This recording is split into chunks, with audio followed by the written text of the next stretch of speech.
Want to switch to Boost Mobile but keep your current phone number? It's called porting in, and it's straightforward.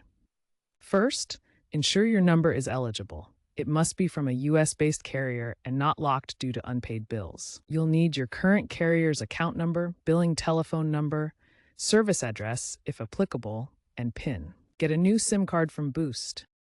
Submit this information via the Boost app or website, or call 1-888-BOOST for you. Verification takes 1 to 2 business days, and activation usually happens within hours after approval.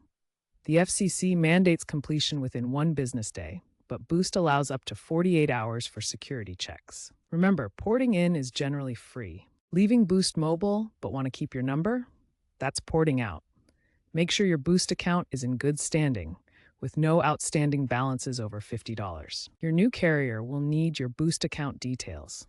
Boost will provide a porting authorization code, PAC, valid for 30 days. Request this via the Boost app, website, or customer service. Your new carrier handles the transfer, and Boost releases the number once confirmed. Carriers can't refuse valid port-outs, but may delay if fraud is suspected.